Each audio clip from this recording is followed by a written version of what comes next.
You are listening to the Waking Up to Purpose podcast with Lily Badcock in association with lilybadcock.com.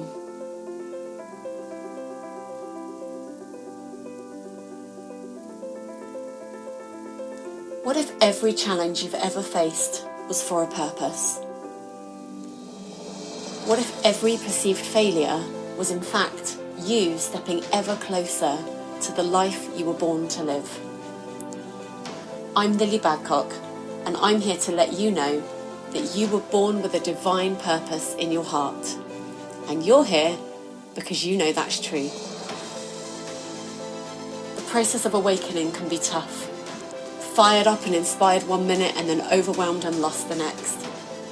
I've created this podcast to share with you every aspect of my own journey to purpose, as well as the stories of others who have walked the same path.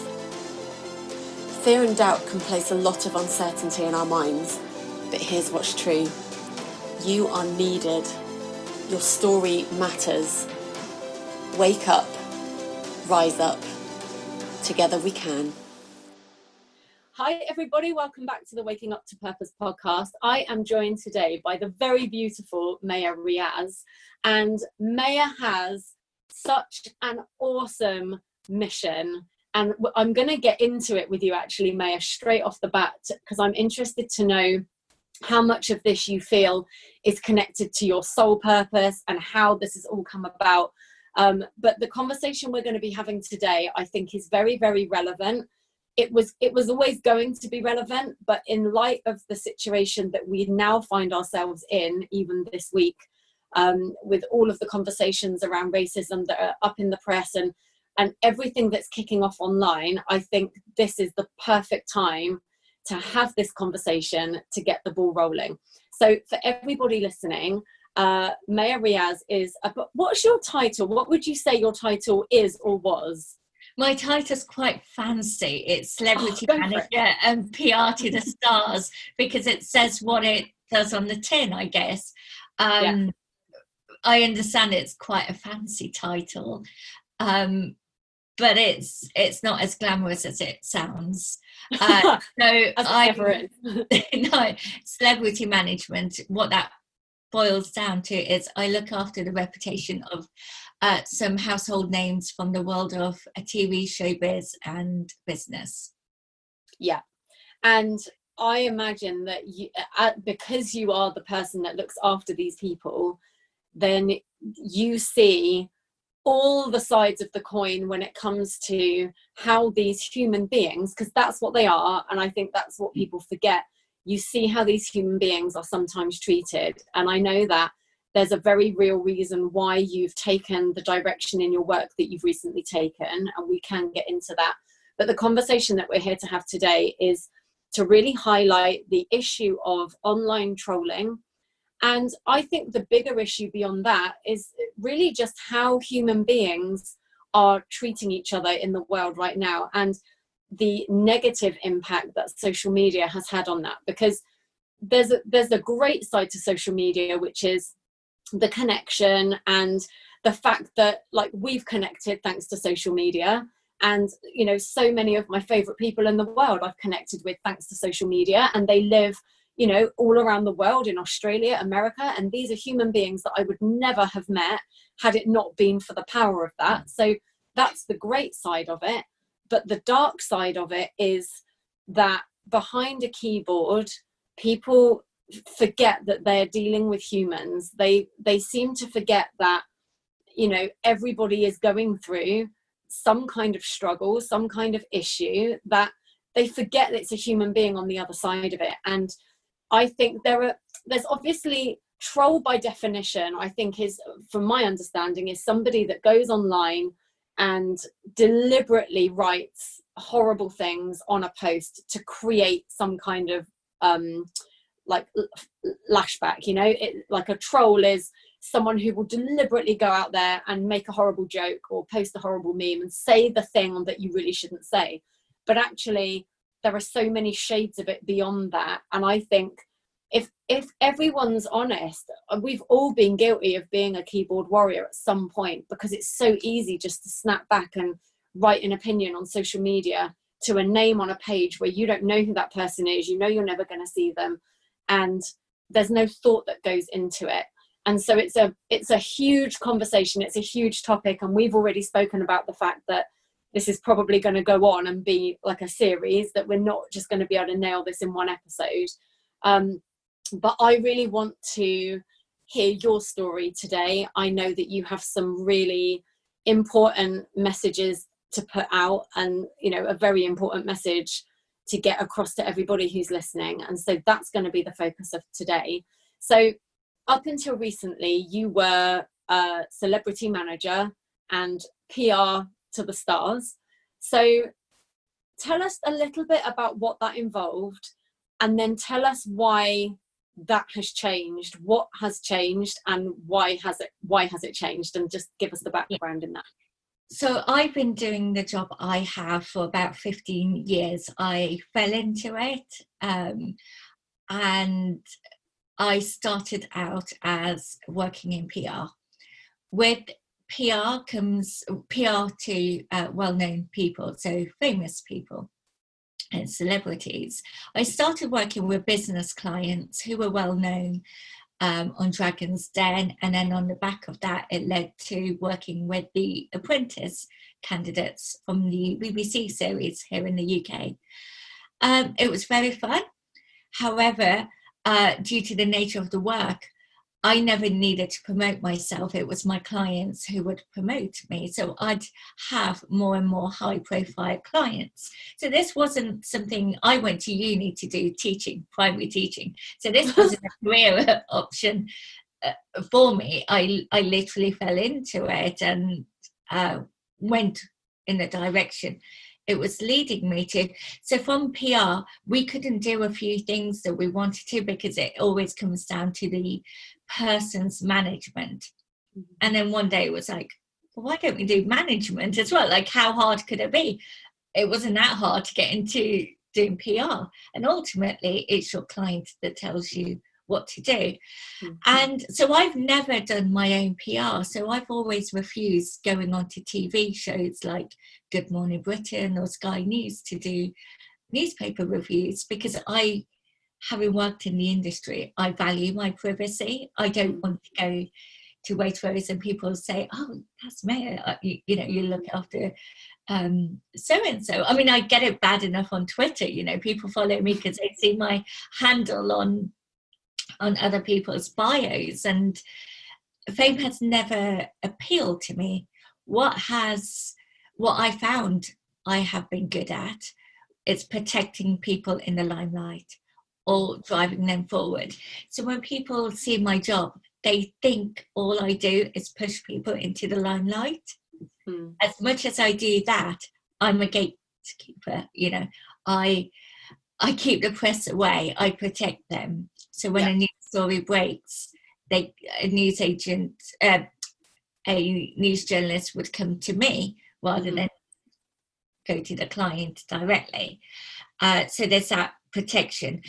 And when you're working in the industry that most high profile people work, and when they have a profile, a media and public profile, they need people like me.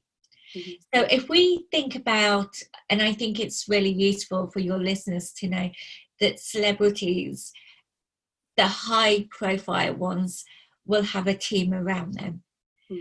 We often imagine that's an entourage and there's a massive team. Sometimes if they're going to photo shoots and filming, it may be, i.e. makeup artists, 2 hairdressers and stylists. But at the core, they only have a few people they trust with their reputation. There may be a PA, the manager, very, very few people, because it's a cutthroat industry. It's an industry. When we get onto trolling, we'll talk about how celebrities are the most trolled people on the planet, but they are not the only people that get trolled. So in order to protect them, that is my job. And it sounds glamorous, and I won't deny there are, red carpet events and it's glamorous, but there is a darker side that isn't spoken about. So although it was fun in, you know, when I was younger, doing it, go to red carpets. It's got to the point where it wasn't, I wasn't enjoying it, you know, and it wasn't just because of the clients I was getting. The only way I can put it, it wasn't putting my heart on fire. It wasn't making my heart sing. Yeah. And then I guess it's when you leave something you always known how to do, it's difficult when the industry pulls you back in, and it carried on pulling me back in terms of the clients I wanted to work, you know, I had working with me, calling me, and it was difficult to say no because they ultimately become friends. However, tragically, in February, when Caroline Flack passed away, I saw a darker side to the media that had been highlighted like never before. Although conversations were happening behind the scenes beforehand for absolutely years, in terms of the media's intrusion into my clients, in terms of stories that were getting printed and having to pull them back. I never saw it as I had in February. So that was the catalyst, I guess, in terms of the direction I'm going into now, which is teaching people, mainly businesses, how to do their own PR. So I've become a publicity coach. And having done it since March, I would say it's something that I love. It's much more rewarding helping a business get featured for what they're good at than helping a celebrity get on the front cover of Hello magazine or something, you know. And also I can work from anywhere. I can, you know, through the power of the internet, I have clients in America. My membership, PR membership, has people from 5 different countries. Some I've never visited. And when you realize the power of what you know, helping a business, and what that means for that business, i.e. it pays for somebody's child's ballet classes, and it gets them known for what they're good at. It highlights the good work they're doing for what you've always known and what you've always helped celebrities with. It's been amazing, and it doesn't feel like work, you know, and that's when you know that it's what you're meant to be doing, when it doesn't. Absolutely. Yeah. When you would do it anyway. I've always said, like, you know, I would do it anyway, and I have done it anyway, you know. It's just nice to be paid for it, but it's the work you can't not do, and that's how it feels to be on purpose, I think. And so I'm really interested to know, like, for a start, I'm a very spiritual person, and this podcast, this newest podcast of mine, has a very spiritual tilt to it.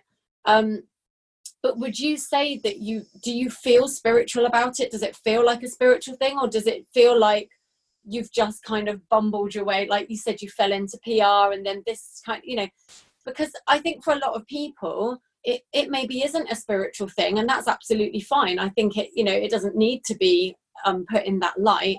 But I do find it interesting that whether you feel it's spiritual or whether you don't, everyone tells the same sort of story. It's always the things that we seemingly fell into. It's always the things that just kind of happened. We might have been busy trying to make something else happen over there, and it's always the thing that just kind of blossomed out of something that just somehow puts us on our path. So I'm really interested to know what your take on that is. That's a really interesting question, because I don't see myself as hugely spiritual. However, you know, I kind of say I'm not woo-woo. But what is woo? You know, what is it when I've described to you just now, Lily, in terms of how I feel? Yeah. That can be described as spiritual. And I guess I'm probably not someone who's looked into it massively, because I've been so busy in doing what I had and having 4 hours a night sleep and been so busy in the busy world. Now I'm doing what I am and having more time and feeling like, oh my gosh, somebody in New York knows about me. I've got a client in LA. I mean, it sounds very, Hollywood, darling, but it's a business, that's in LA, not in my industry. And I've got somebody in Singapore that I'm working with. And you just think connecting to these people on the internet, it's not easy. I mean, making connections in person is hard. So maybe there is something that's aligning. Maybe it is spiritual in terms of how they're hearing about me, how I'm putting myself across there, and not doing my own PR, as in proactively. And when things just happen, and it very much feels like that, I feel like just before lockdown, I've come into this world and it's already, I've got a PR membership that is flourishing.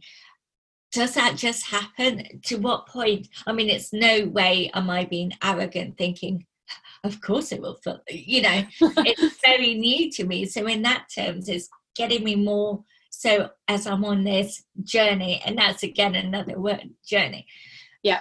It's something I probably need to look at more when I've got the time now to explore it and say, is this my purpose?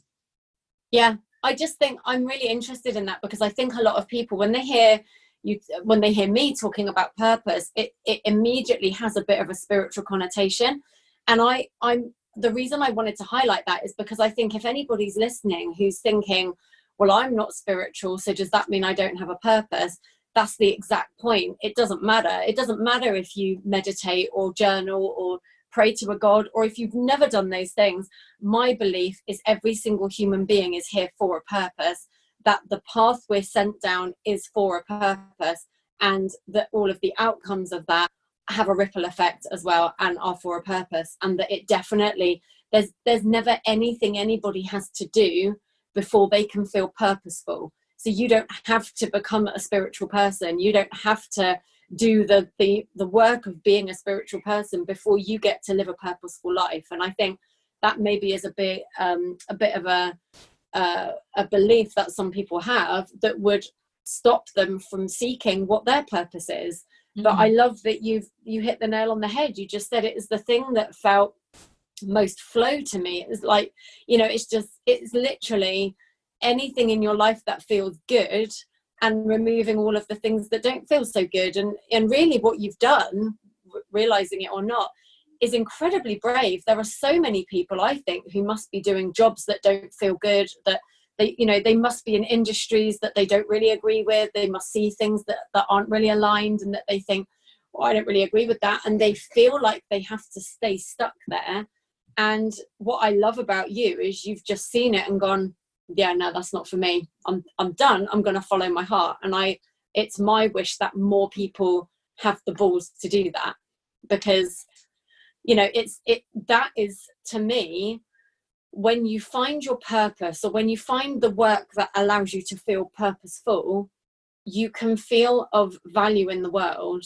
And I think when you feel valuable in the world, and this is going to bring us into the whole trolling conversation from my perspective, because I just think you would never, I just don't think anybody who's truly happy in their soul would choose to go and be like that to another human being. I just think it from some very unhappy place in the beginning. So happy people don't go around the internet leaving negative comments on strangers' posts or upset strangers. They definitely have to have something missing inside of themselves. Yeah, exactly.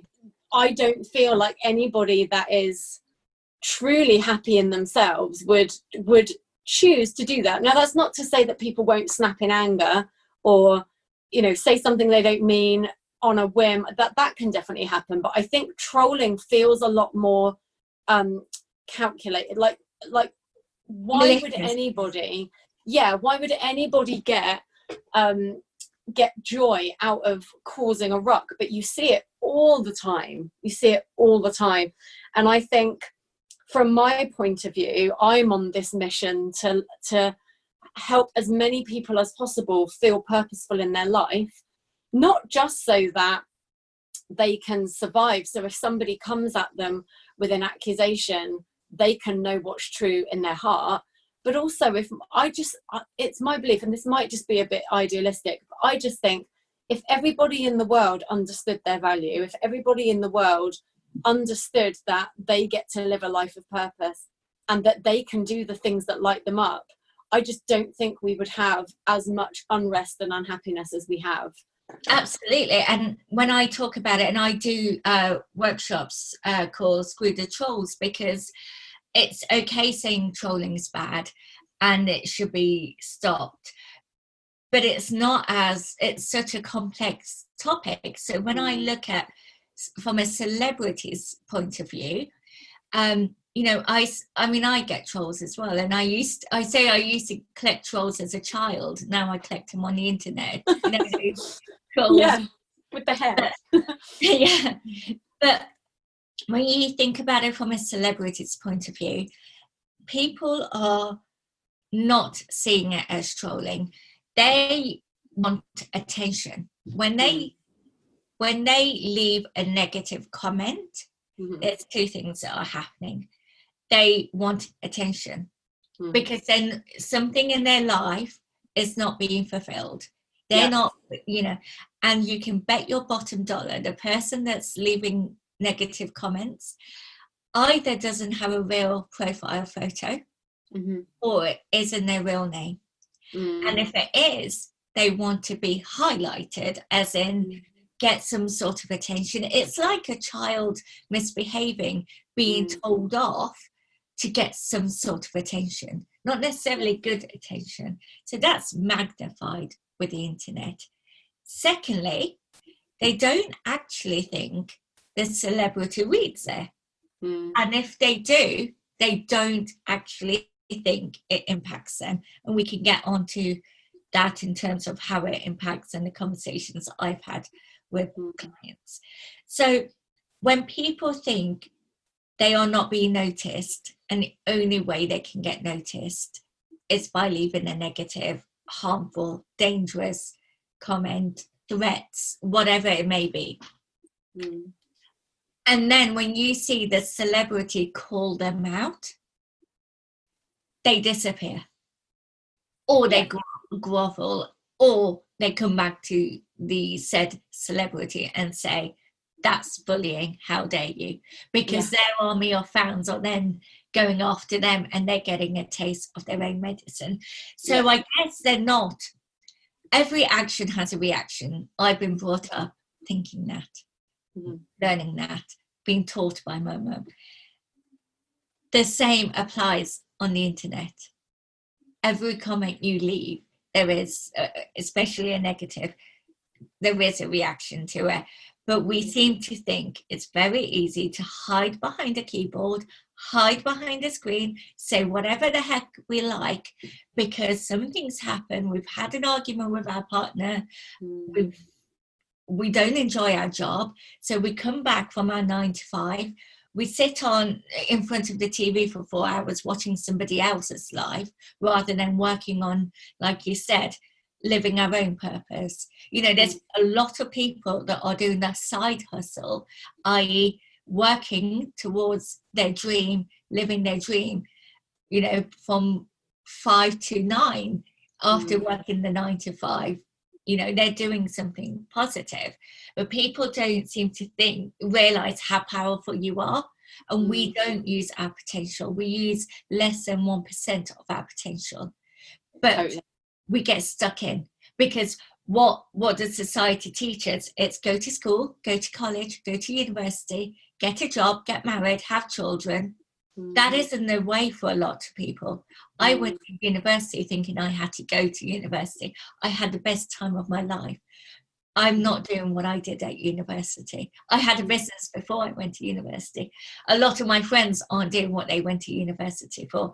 So when we have this picture of this is how life is, and if you're in a dead-end job to pay the bills because you have to, and you're tired from that, and you come home and your personal life isn't fulfilling, whether you're not happy and you're married, or if you're on your own and you're not happy in your living circumstances, and then you go on social media and you see this glamorous life that isn't most of the time real. You see it by your friends on Facebook. And I often say, you know, I wish people's lives are as happy as they make out on Facebook for it to be. You know, the amount of times I've come back from a night out or a restaurant or dinner, and I see people's statuses saying, having a really great night. And I think, you were online? What, you know, why don't you actually have a great night? You know, it's the airbrushed version, just like in magazines, the front cover of Cindy Crawford. Cindy Crawford doesn't look like Cindy Crawford when she wakes up in the morning. True. You know, so what we're seeing is filtered images, and you can do it on the tip of your finger. You can filter your image. You can make yourself look lighter, darker, thinner, whatever it may be. You can actually have a caption within your feed saying how happy you are. You can say it's been a great day, when actually you may be in bed with depression, but you need to feel like living up to social media and the norm. Then you see it all, because it's all here on the tip of your fingers on your phone. It will trigger people, but they don't address the problem because they don't know how to. They may not know how to. They may not see it as a problem. And it's a spiral, and it gets out of control. What they then do is leave these negative comments on celebrities. Celebrities are normal people. They're everyday people that are doing a job they love. The byproduct of their job is being featured in the media and in newspapers and TV. So that amplifies them. They have people chasing them by the name of paparazzi. If it was an everyday person chasing them, that would be illegal. Right. Because these people have press cards. They can chase them on motorbikes, take whatever photos they like of them. So they don't necessarily want to be an actor for the fame or an actress. They're doing it because that's what the passion is. However, this media, society, social media we live in amplifies that. People know who they are. They want to talk about when they're leaving a photo studio, and just because they're not smiling while scrolling through their phone, and it just happens to be captured by a paparazzi, they're suddenly unhappy, or they're broken up with their partner, or whatever the narrative is that fits with the photo. You and I don't go around the street you know, constantly with a massive smile on our faces, even though we may be really, really happy. Yeah. He was a celebrity. And, you know, this paparazzi could be hidden in a tree, in the bushes, in the car, taking these photos. So this thing gets put online. It becomes a story. You only need to go on to, I call it the Daily Fail website, but it's a sidebar. And you see what makes the stories. And it's ridiculous. And it's on the back of social media posts, you know, whatever the narrative is. And it's always about being negative about a woman. You know, their image, their shape, their size, what they're wearing. So that becomes a story. More people talk about it. If you ever read the comments on the Daily Fail website, it is atrocious. I don't know where these people are apart, you know, and if you think they're coming on to such a huge website, leaving those comments, they're being filtered out on Twitter, Instagram, and other places online. These are clearly angry people, upset, damaged people, yet they are probably functioning amongst us, seeming like the most pleasant people. They could be our colleagues, our friends, somebody we pass in the shops. However, when they go home, they have a different life, a different persona, and leave negative comments about people they see and unhappy with the wealth they have. Yeah, and I think there's so many layers to what you just said as well. I definitely think that there's definitely a whole group of people that like to see, like there's an element of maybe jealousy or fear that they'll never have life as good as they're perceiving it to be, because that's the thing, isn't it? They're perceiving these celebrities, like you say, they've been airbrushed, they've been in magazines, like they show the shiny shop front, and so people then perceive that.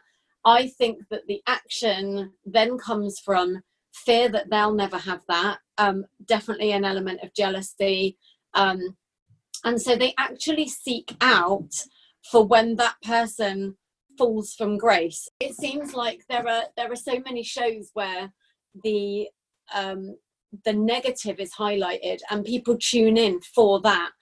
How much do you think this has been a product of our own doing in some ways? Because I don't even know when this tipping point happened, but over the years I've definitely seen, like, I watched the very first Big Brother, and you know, it wasn't about that. It was really about the diversity of people. It was really about an experiment to see, you know, who could cohabit together in a house, and you know, and the good guy won. Was it Craig, his name? Like, the good guy won, and Nasty Nick, who, like, the worst that guy did was write a few names on a paper. But that was really the start, wasn't it? That was, you know, because the program kind of were like, oh, look at this terrible thing that this human being did, and then people felt like riled up by that. They felt angry, so then they, like, he was dubbed Nasty Nick, that guy, and like, because he wrote some names on a paper, you know. Yeah, he'd not actually done anything terrible. And then that kind of escalated through the years, and Big Brother just became, and I was a huge fan of the show, but even I'll admit, like, you wanted it to be interesting viewing, and for some reason people being happy and just content for some reason isn't interesting. And so people really, as human beings, I think, my view on it is, life is so hard, and you touched on it yourself. You said that someone could be depressed in bed, but they can easily just snap a photo, put a filter on it, slap on a thing going, I'm really happy, and suddenly the world doesn't know. And so this concept of holding up a mask, or this concept of showing the world one thing while struggling in the background, becomes much bigger. And I think when you then add to that shows that are showing you, oh, look at this human being, though this human being is having a worse time of it than you, we gravitate towards that because it makes us feel better, because we go, oh, do you know what I mean? So if you look at the way the news works, good news doesn't make the news in whatever way. You know, if you look at a newspaper, forget celebrity stories, there is no good news. That's why there was a newspaper a while ago that was just about happy news, and it's not gone as big as I hoped it would, because you know, people don't know about it, but B, because there wasn't a demand for it, maybe, which is sad. So if you look at the way we work generally in terms of the media, they push out bad news. You can't just blame the media. So the newspapers wouldn't print stories if they weren't getting clicks for it. Right. So there has to be a demand for it. So when you say about Big Brother, it was an experiment. What they realized was, hang on a minute, newspapers are writing about Nasty Nick. People are buying into Nasty Nick. It's getting people talking. So ultimately, Big Brother is a business. They need to get advertisers. They need to get viewers. It's grown over time. And the way it has is because when producers then look at the next batch, and every year they look at who may make good TV, we've got this person, who would this person clash with?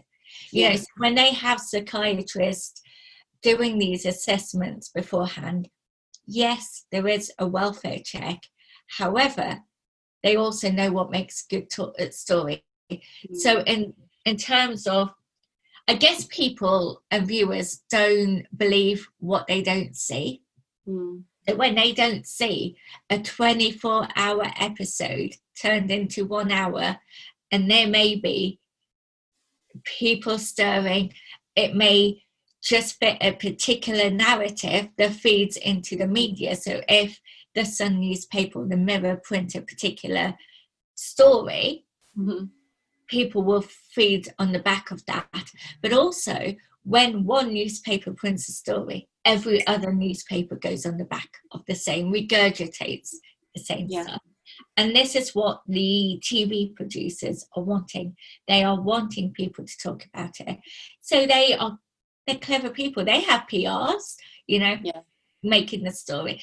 So they edit it. How many times have we heard contestants say, that was edited, that never happened, because it fits in the narrative they want.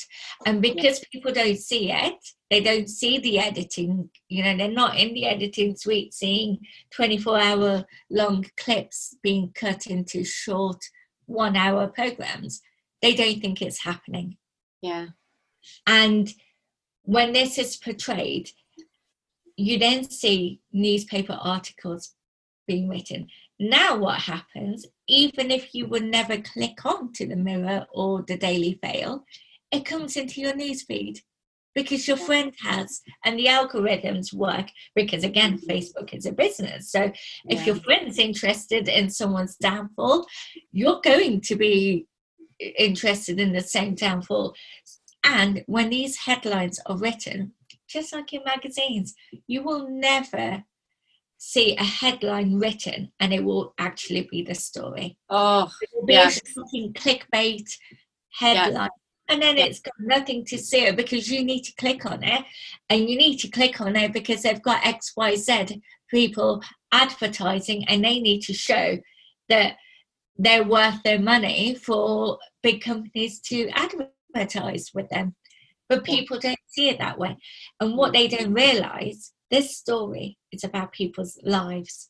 And when I go to the papers about saying, look, this isn't inaccurate, the front page newspaper that you did at the weekend is inaccurate, it's unfair, you need to retract that. And they're like, yeah, sure, we'll retract it. Page 17, a few lines. That picture or that story we printed at the weekend about so-and-so, it's actually not the case. Nobody can read page 17. It's not going to make it online. So this small story has then exploded. Not only has it exploded in the media, it's then become talking points on forums, on social media, hashtags. You then see these hashtags trending. And now the sad state of affairs is when people see somebody famous trending, they think they've died. But actually, what it is, it's someone making it into a story, whether they've been reported as doing something or launching something. Other people are then feeding into the same hashtag, and it's amplified. We buy into the negativity because it makes us feel better, because we're not happy with our lives. So why should anybody else be? And that's what I think lies at it. For me, that's what I think. Like, when you start to look at how on earth could we ever start to reverse this? How on earth could we ever start to make a difference? Obviously, people can make a personal choice. So I made a personal choice a long time ago not to buy magazines, not to buy newspapers. I don't really read the news. I'll try and keep up with current affairs because I feel that it's important to do so. But I will generally not read, especially the celebrity things, because I learned a long time ago that none of it was real. I was genuinely interested to learn about the people, and I learned a long time ago that I wasn't learning anything about the people. I was literally just reading fairy tales and stories. But there have been some issues highlighted more recently where people are starting to see it for what it is. And we're starting to see some very negative effects of what this trolling can do. And not just the trolls, because I think in some ways, trolls are almost cartoon character, they're almost cartoonesque, they're so ridiculous that it's easier to go, oh well, that's clearly like, you know, that's clearly somebody who's just trying to cause a ruck, so I can let go of that. But I think the real damage is being done when pieces of news are being taken and passed out as truth, and then hordes of people are believing what they're reading, and then they're posting off the back of what they believe is the right thing to do, but actually they don't have the facts. They forget that they are speaking to a human. They forget, you know, so many times, I'm a mum, as you've seen on this call, like the amount of kids that have come in and out, but I'm a mum, and I quite often will, if I do see something negative, it doesn't matter who it's about, in my heart I just think, that's someone's mum, or that's someone's sister, or that's someone's daughter. Like, you know, even when they're very, very controversial people who maybe don't even deserve, you know, all of the, you know, the goodness that I can see in them, because I feel like that's something I'm able to do. I just feel like I can see the good in people, even when they're not wanting to display anything good. But I just look at it and go, well, you were still somebody's little boy once. You were still somebody's little girl once. But And Lily, this is why you don't troll. This right. is why you don't troll. Exactly. And you're not like everybody else. You're not a reflection of the internet. You're just one person, and not everybody is like you and I. So the internet, just as in the world, there are so many different personalities. That is just amplified of what's happening in the world online, but just with a bit more sinister take, because if someone, you can guarantee this person will never say it to a celebrity's face. Yeah. If they were to see him in a supermarket, they will never say the comments they have said online to their face, because they'll see the reaction, they seem more real, you'll see the upset. And I think because we live in a world where we don't seem to think our action has a reaction, so when we post something, we're not seeing the reaction. However, I'm getting late night calls from celebrities saying, oh my God, this is what's happened, they're calling me this, they're comparing me to this, I've got loads of these people coming at me, whether they're, you know, whatever following they are, and they're coming at them because there's probably forums with them, and then they just attack because they're believing one side of the story. So they may genuinely feel it's injustice and they need to speak out. But we're not just saying, you know, when you started this call and you said, you know, we've all been guilty of it, I can probably say hand on my heart, I probably haven't. And that's probably because I'm not very proactive online. Maybe that may change as I'm getting more and more proactive online and see the comments. I'm guilty of not probably always leaving a comment on a friend's post that I've seen and liked because it's scrolling. However, we've all probably recently, what's happening with Black Lives Matter, have been passionate about what's happening. That should never, unless it is trolling, be labelled as trolling. So you can't say any comment that you leave that people don't agree with, well, suddenly it's trolling. No, trolling is negative behaviour, it's bullying, it's threats, it's just been downright negative and harsh and attacking, rather than disagreeing with a point of view, which, you know, I think is getting mistaken a lot more because temperatures are rising so much and it is such an emotive, personal subject. Yeah. I think that's such a good point that you've just made, because the term troll, like I said, at some point, to me, a troll is someone who deliberately goes on and just, they may not even believe what they're saying, but they'll just say whatever they know is going to get a negative reaction. I'm really sad to say I've met people in real life who are like that as well. It's not just online. Like, there are people in this world who, you can just see, like, they just get glee out of saying the thing that's going to cause a reaction, a negative reaction in another person. I think that comes from deep-seated unhappiness and unfulfillment. I just don't think anybody fulfilled and happy would ever even consider doing, like, you would get no enjoyment out of that. You would never even consider doing that. It would never even be on your radar to do that. And you've made a really good point, because then we cross into online bullying, which I think is a little different. Trolling is one thing, bullying is another, and bullying is something that you see happen when somebody will post something they think is real or true, and then a bunch of people will disagree with that. It's okay to disagree with human beings, right? We're never all going to get along. We're never all going to agree on the same things. I think what has been lost sight of is that it's perfectly healthy to have a differing opinion to somebody. And this is another area that's happening in the online space, where people are seeing an opinion that they don't agree with, and then they're making it very personal. And I see this even on threads under This Morning, for example. This Morning we'll have a guest on. The amount of hate and the comments that are made underneath, and Loose Women and all of those programs like that. Like, okay, you might not agree, but Jesus, like, do you need to take time out of your day to be so horrible to another human being? And I think what the conversation that really needs to be had is, everybody knows they shouldn't do that. Everybody knows it's a suck-ass thing to do, but they're doing it anyway. But I think not enough people are really, they're not remembering the consequences that can come as a result of that.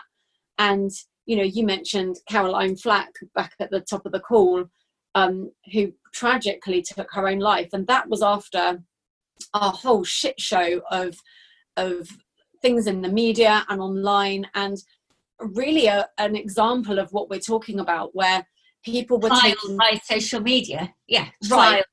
It was trialed by social media. She was given totally small pieces of information that were accurate or not, and people don't care. Like, you see this all the time. You see people sharing pieces of news. I saw it yesterday. Somebody posted something on their social media, and then somebody else was like, this is fake news. This isn't even real. Like, you know, have you checked your sources? Have you even checked that what you're posting is real? And people are so reactive. And again, I think that just comes from, you know, this kind of element of, oh, good, so and so's fallen from grace. Like, oh, good, so and so, you know, has made a mistake. Awesome. If I highlight their mistake, then I don't have to look at the mistakes I'm making in my life. I don't have to think about how my life is going wrong, or how I don't have the things I want.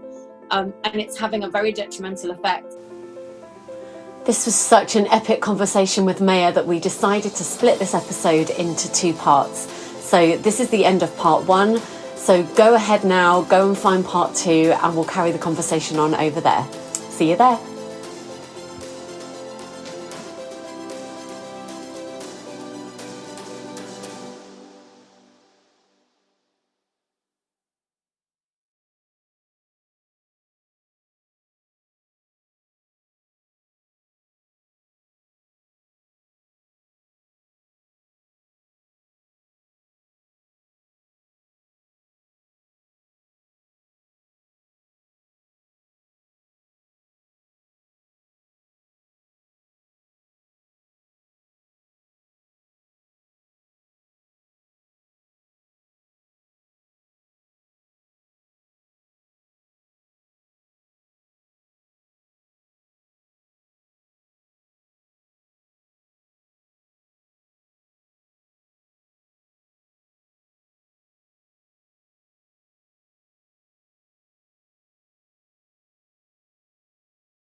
And here we go. It's time for a cheesy sign off. Thank you so much for listening. If you'd like to join me and my awesome community in our free Facebook group, Wake Up, Rise Up, go and check out the link in the show notes below. Don't forget, every Friday you can join me in that group for a live Q&A, and I also stream that on Instagram. All of the links you'll need are in the show notes for this episode. If you loved the show, please go to iTunes, leave me a comment and a review, and share with anyone you know who might love it too. And in the meantime, have an awesome day and keep shining. It's time.